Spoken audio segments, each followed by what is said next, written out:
Back in the book segment tonight, what will Republicans in the House do to blunt President Obama's executive order on illegal immigration that we talked about in Talking Points memo and the A and B blocks tonight?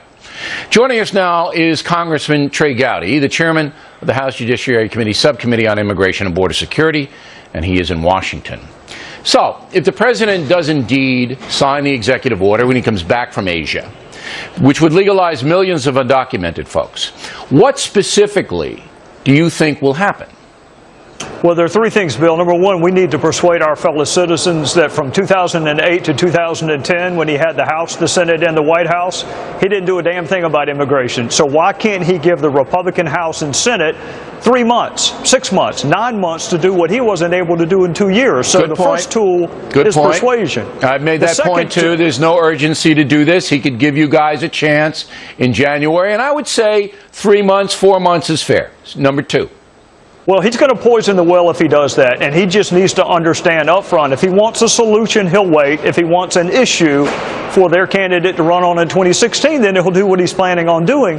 The second tool is the appropriations process, but frankly, that is a tool best wielded in the spring and not in December, where we're staring at an omnibus or comprehensive spending.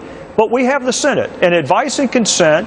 Well, specifically with this new Attorney General, ask U.S. Attorney Lynch, what are the limits of prosecutorial discretion? What laws does he actually have to enforce? Are election laws subject to his whim and caprice? Be very tough with advice and consent, be very thoughtful with the appropriations process, and all the while persuade our fellow citizens this is not a fight with the Republicans, it's a fight with the people who founded this republic. It's not the way to pass law. Yeah, but you're not going to get anywhere there, because the left-wing zealots and the immigration lobby are going to reject that, and they're going to look at President Obama as a hero and a humane person. You know that's going to happen. What's the third thing? Well, advice and consent would be the third. Appropriations and advice and consent. What about what Napolitano raised, Judge Napolitano, that this is an impeachable situation because it does go against Congress making the laws, because the president is making a new law. And the new law says that if you have children who are American citizens, even though you yourself are an illegal, undocumented person, you can stay in this country. That supersedes the old law.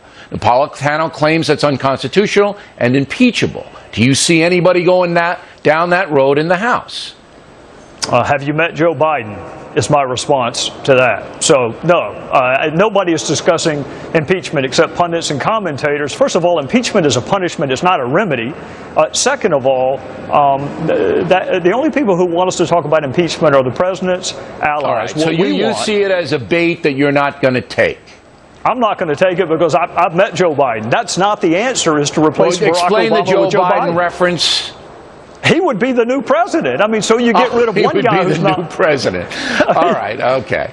Now, I see this, and I don't know whether you watch the program tonight, but I'm not a partisan player. I don't root for you guys. I don't root against the Democrats. I want what's best for the country.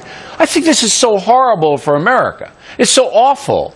Because what we're trying to do here is get some consensus, have you work together, solve some economic problems, solve some foreign policy problems like Putin invading Ukraine now, and this is just going to blow everything to hell. Yes, sir, it will. And frankly, in the interest of full disclosure, there are Democrats that we welcome the chance to work with. Luis Gutierrez, while I disagree with him on policy, is an eminently trustworthy participant. So is Zoe Lofgren from California. But the president is going to destroy whatever remnant of trust exists between Republicans in Congress and his administration if he does by fiat what he wouldn't do in 2 years when he could have done it. And doesn't he? I just watched 60 new members of the House that were elected last week. They deserve the chance to participate in this debate. That's the way the system works. Yeah, he's going to say, though, just to be fair, he's going to say the reason he didn't do it in the first 2 years is because he wanted to give Congress a chance and they didn't get around to it, even though Democrats controlled Congress. And he had to do the economy because of all that. You know how it is. All right, Congressman. Well, God forbid he do more than one thing at a time. Keep us posted. We appreciate your time very much tonight.